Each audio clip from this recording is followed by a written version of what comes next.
I quoted last week a little leaflet I picked up from the Communist Party of Great Britain, Marxist-Leninists, on the demonstration.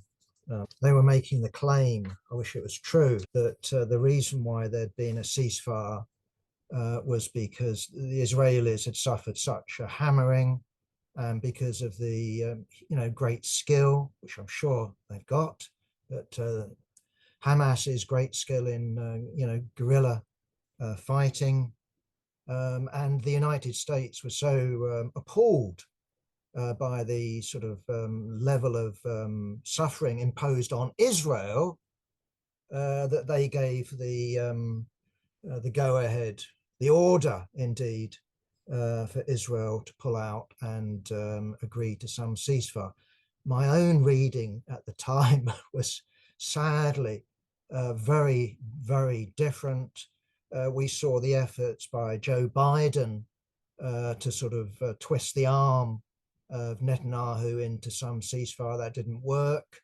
We saw the tension between the Netanyahu government and the Democrats. But when you had President-elect Trump, then things clearly changed.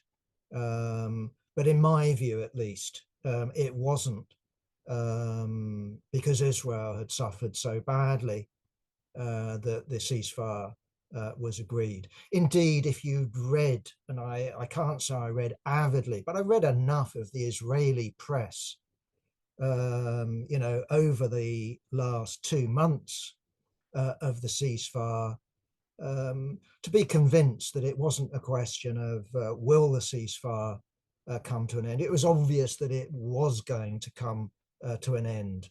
And so what we had was, first of all, Netanyahu, the Israeli coalition government, basically demanding in the first phase of the ceasefire that Hamas released all the remaining captives, both dead and alive. And there's something like 50 of them, 50% of them are meant to be still alive.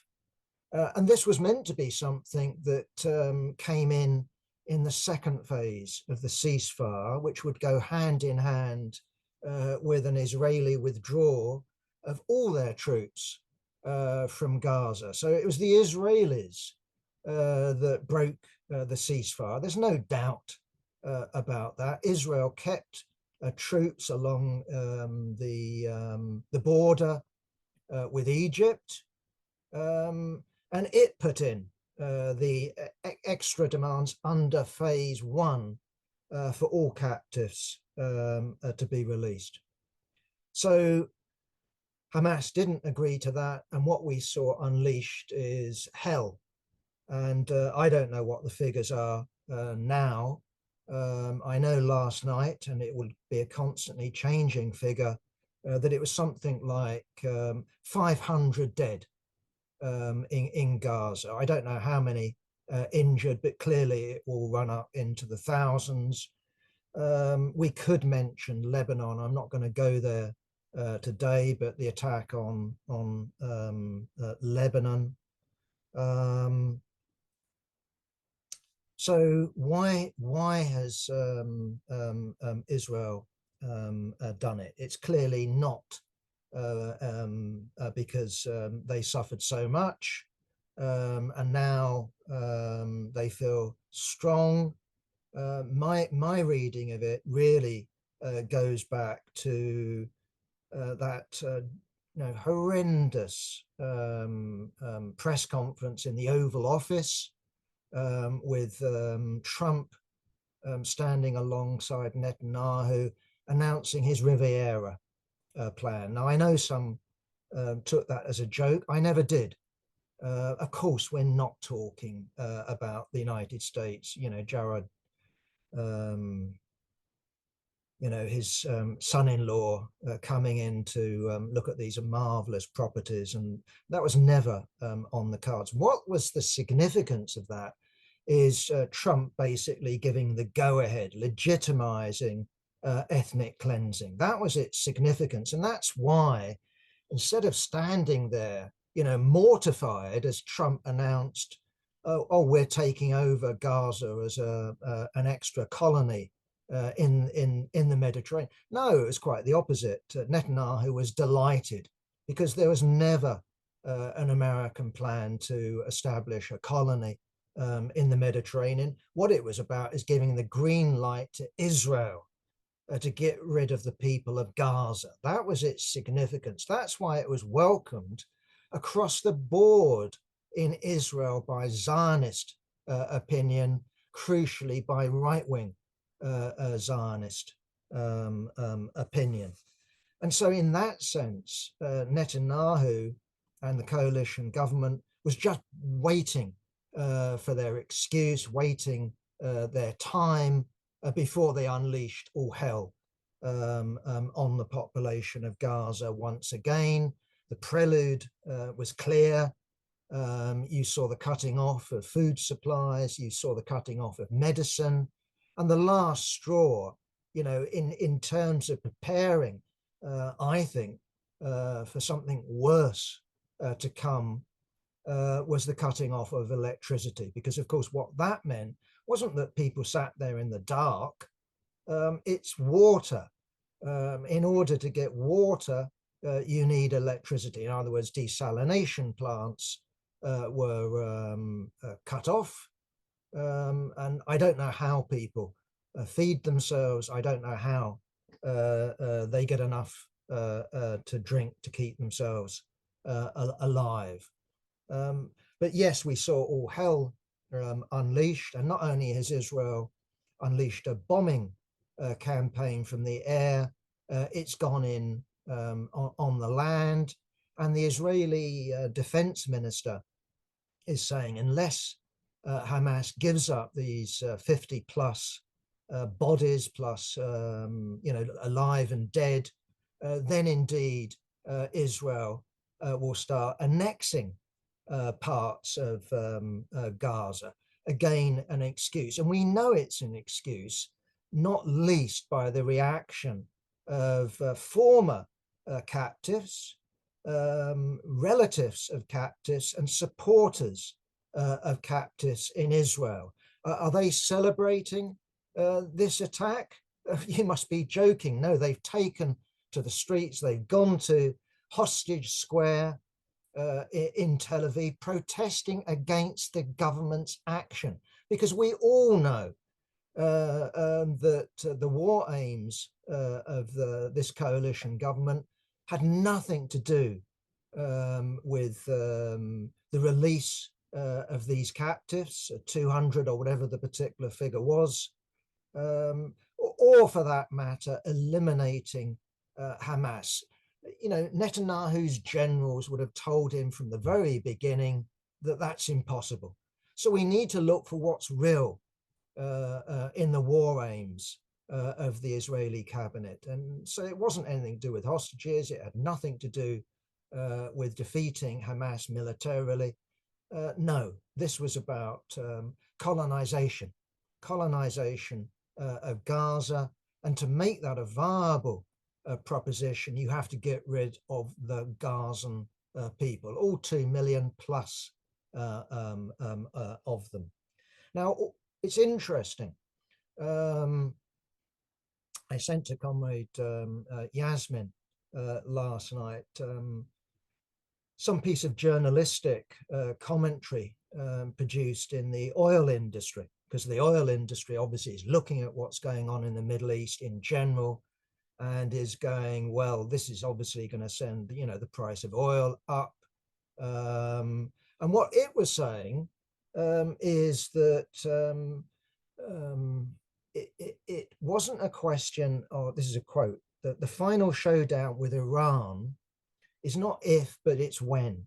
And, my mind is taken back to Comrade Moshe Machover when he was talking, a long time ago about the possible ethnic cleansing on the West Bank, and was saying that what Israel would be, what Israel would require is what Netanyahu himself said decades ago, and that is some sort of international crisis to provide the cover for it.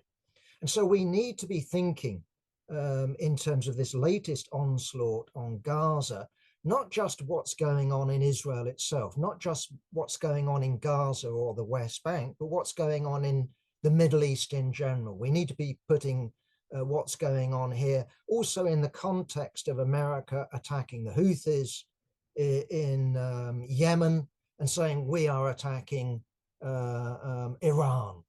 Iran turns around and says nothing to do with us. And we understand, we don't know, but we understand a letter has been sent from Trump to the supreme leader.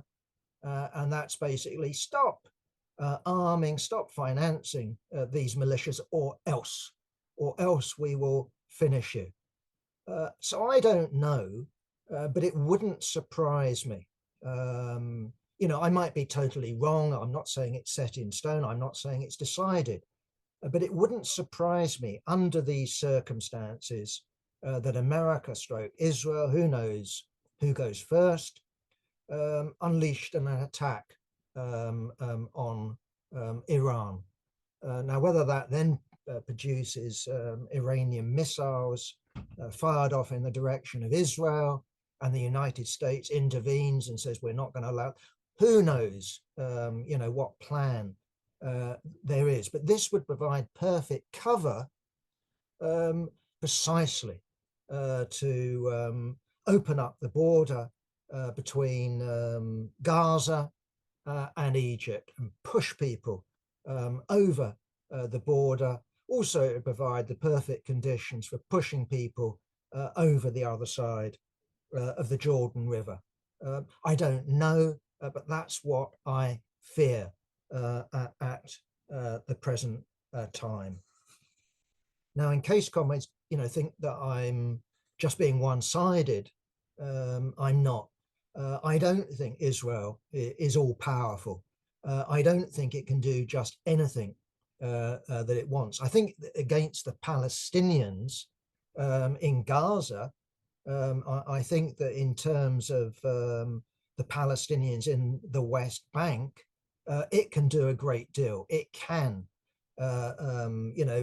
carry out ethnic cleansing, and failing that, it can leave people to starve en masse. I think that is conceivable. But it's also just worthwhile turning things around and actually looking at Israel itself, because what we've had is the outbreak of discontent within Israel itself again. And I'm not just talking this time about, former captives, the relatives of captives and the supporters of captives. I'm talking basically about what I'll call liberal or labor Zionists. They've taken to the streets, and they've taken to the streets both over the war question, but they've also taken to the streets basically over the constitution question in Israel itself, because what we've seen is the sacking of the serving head of Shin Bet. That's the equivalent in Israeli terms, I suppose, of MI5, internal security. And this is really over the aftermath of October the 7th. Basically, it's, look, the government must have known this attack was due. It was a year in preparation. It involved people, with hang gliders. It involved people busting through, border fences, mock border offences. This is an open prison. This is an open prison with electronic surveillance. This is an open prison, not only with drones flying over it permanently, but also, with a society that's thoroughly infiltrated with spies. The idea that the Israeli government didn't know, well, there's only a few explanations. Either it did know and didn't want to know, or there was a massive intelligence failure. And the significance precisely of the sacking of the head of Shin Bet is he said, I told you so.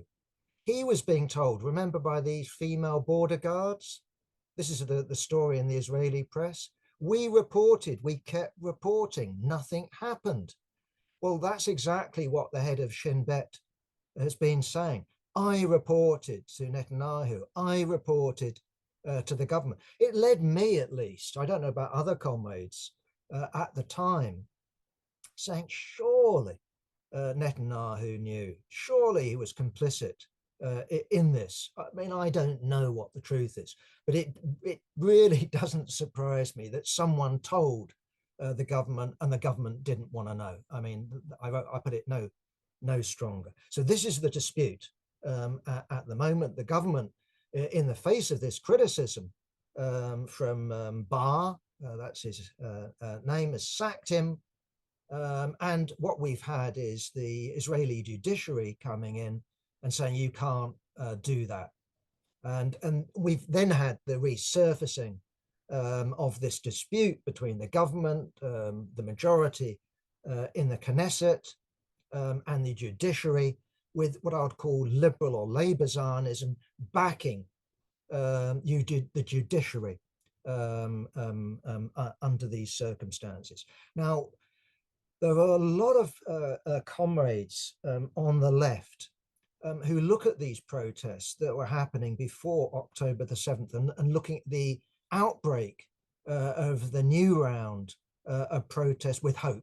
Here's our, how should I put it, salvation within Israel. Here's our agent of change. I'm more than skeptical about that. I mean, just listen to this quote. This is from a former head of the Supreme Court. Okay, I emphasize former. Nonetheless, I think that this is Aaron Barak.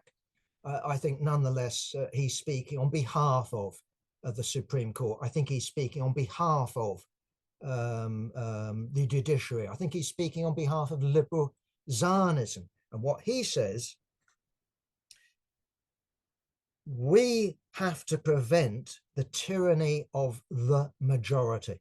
And that instantly reminded me of a former Tory minister, wonderful, reactionary guy called Quintin Hogg, Lord Hailsham. I don't know if that particular phrase goes back before him, but this was, a warning that we don't want a situation that our constitution is undermined by a majority government. Well, there's a big difference, I should add, between an Israeli majority government and a British majority government. In Britain, we have first past the post. So, for example, in Britain today, we have a thumping Labour majority on the basis of what sort of poll? Something over 30%. Well, in Israel, you have proportional representation, not perfect, but nonetheless, what this Barak guy is saying is accurate. What he's fearing is the majority, the tyranny of the majority as exercised through the Knesset, as exercised through the coalition government. And what we find, with comrades like Steve Freeman, The Guardian, what we find with comrades in the Socialist Party in England and Wales is here's their agency of change. Here's the progressives that will fight against the reactionary Netanyahu. I think this is delusional. We favor consistent democracy. We don't favor minoritarian governments, and we don't favor minoritarian Supreme Courts. We're not in favor of the Supreme Court exercising its tyranny over an elected government. That doesn't mean we've got any faith whatsoever in Netanyahu and the right-wing coalition. But I think it's delusional that the Supreme Court and a minority in the Knesset represent some sort of progressive force. It doesn't. It's a different variety of Zionism. And indeed, what you can get from this situation, and this isn't a prediction, but it's simply saying that one possibility under these circumstances is the overthrow of the Netanyahu government by those acting against this tyranny of the majority. And the only force that can act in that way isn't the Supreme Court, but the army acting in the name of the Supreme Court. It has to be the army. You have to have force behind you. And this really brings me to the other side of my discussion. And that is, under these conditions, what we're seeing is that, yes, the renewal of, conflict, armed conflict in Gaza, and the call being made by the army for reservists to turn up to their regiments and to do service. And what we've seen, I don't know what the overall statistics are, so this is purely anecdotal. So I'm just looking at reports in the Israeli press. Well, in my regiment, only 25%, 25% of reservists didn't turn up. Well, in my regiment, 50% of reservists didn't turn up. Now, in part, this can be because reservists are running their own businesses, they've got young kids, but there's also politics going on here. People aren't turning up because they don't support the war aims of this government, which have got nothing to do with defeating the evil terrorist organization Hamas. It's got nothing to do with getting war hostages back. It's about the survival, we all know, of Netanyahu, faces corruption charges. Also worth noting, Shin Bet was also investigating corruption charges vis-a-vis aides of Netanyahu vis-a-vis Qatar. Either way, there is the aim, in my view at least, of getting rid of the Gazan population.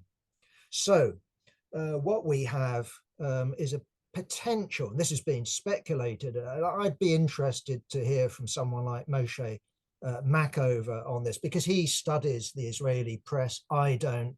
I sort of dip in and sort of get my impression. I think you need to have a better handle on these things to know how seriously you take it. I'm simply reporting to comrades that if you look at the Israeli press, not only Haaretz, but Times of Israel, blah, blah, blah, there is talk, which I as I've sort of tried to indicate, which I take seriously, a civil war in Israel. Not on the basis that this will come from below, with refuseniks deciding to arm themselves, but people at the top of the Israeli military basically acting in defense of the Supreme Court against a majority government. How Trump would react under these circumstances, I don't know. All I would say is if there was such an action, it wouldn't fundamentally change Israel. It wouldn't change the nature of the project. This would remain a Zionist state. It would remain a Zionist state that is reliant on the United States. That isn't going to change even if there was a military coup against a majority government. Now, that might mean that if it wasn't to the liking of Trump, that this talk is hyperbole. Nonetheless, it is worthwhile looking at because we shouldn't have the view that Israel is invulnerable, that it can do anything it wants. It does have internal politics. The crucial question, though, is to understand that it is reliant, it is dependent on the United States. And when push comes to shove, Israel acts on behalf of and is limited by the will of the United States. First of all, a point of information. In today's Haaretz, I saw something new and ominous. The Israeli government has officially set up a bureau for ethnic cleansing. Basically, I mean, it's described as an office for facilitating the voluntary emigration of, in this case, it's focused on Gaza.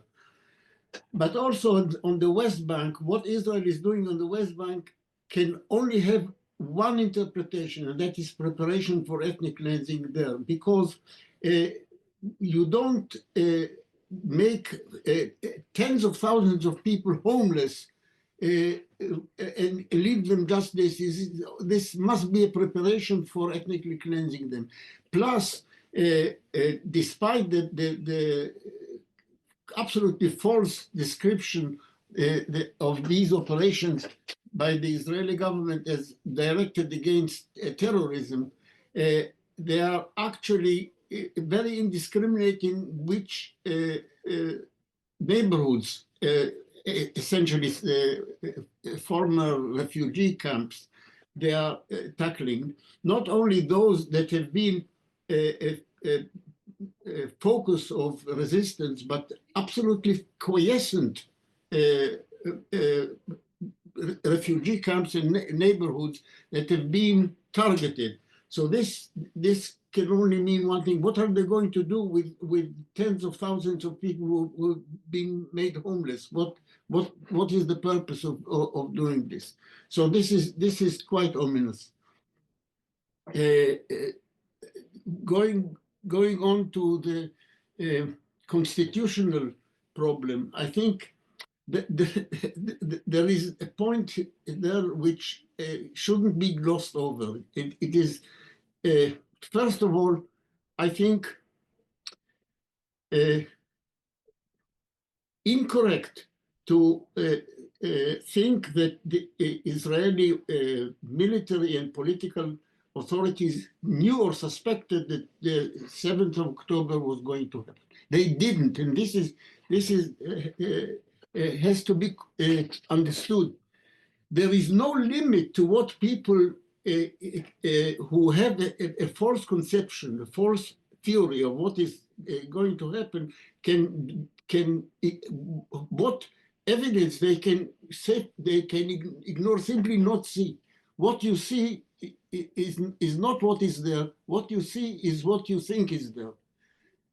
And this has happened to Israel not just now, just on this occasion, but for the second time. It's exactly what happened in the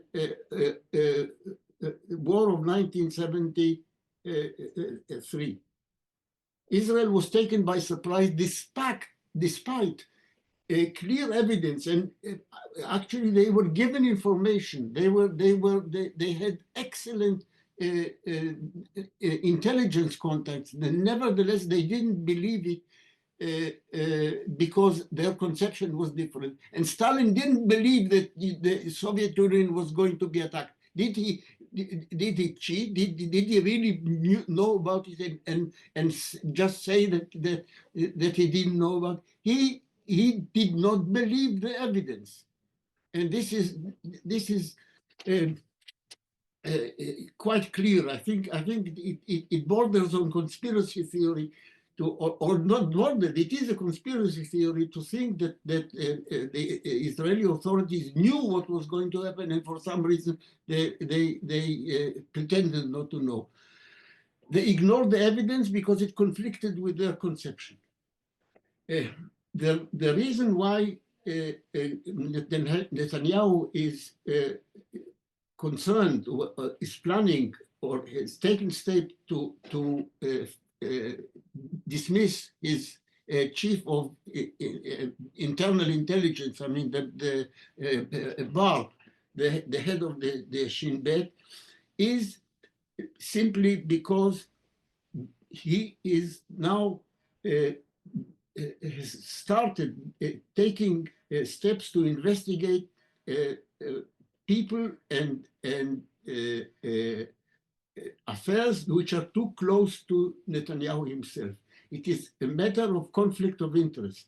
And the reason why liberals in Israel are suddenly out to defend the sentinel of democracy, head of the Shabak, is not because they believe that he is a goody, but because they see that this is a conflict of interest, and Netanyahu wants to fire him because he doesn't want him to investigate, guess who? Netanyahu. So this is a clear conflict of interest. Plus, Netanyahu is now, the second in line is the Attorney General, who is actually the prosecutor, the lawyer prosecuting Netanyahu himself.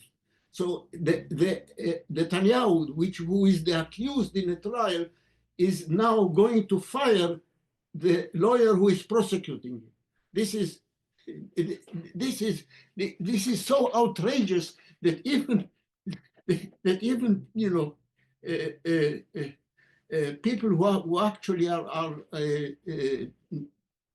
quite right-wing Zionists, but not completely corrupt, are demonstrating against it. It's quite simple. So this is the background to some of the demonstrations that are taking place. It is an expression of outrage on the open corruption of this government. It's not against its policies so much as it's against its open corruption and obvious conflict of interest. Is there going to be an attack on Iran? This is becoming fairly likely, and I think for reasons that Jack has outlined, is going to happen. My guess is that it's not going to start with the United States actively involved in it, maybe in a supporting role, but it's about giving Israel a green light to undertake an attack. As for the internal ructions within Israel,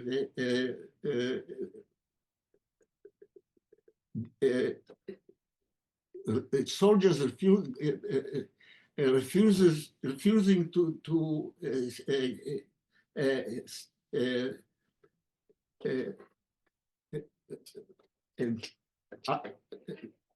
join their units for reserve soldiers refusing to join their units. What is extremely interesting part of this phenomenon, there is not a huge number, but a significant number of fairly middle-ranking and fairly senior officers who make open declaration in the press. I refuse to join my unit because this is a corrupt war. It is not against our national interest and so on. What do they do? Normally, a government that is feeling secure would imprison. This is an open call for rebellion. They call not only do they say I'm not going to join. They say this is a war that you shouldn't fight. What do? They dismiss them from reserve duty. The punishment is what they actually seek, not to join their units. That is as far as they go. This means that the authorities themselves are getting a little bit uneasy. Will it lead to a civil war? I doubt it very much. So these are the main points that I was going to, yes, changing the subject and reacting to this letter by a SPEW member in the current issue of Weekly Worker. I think that what it is ignoring is a very simple, it can be put in a very simple way.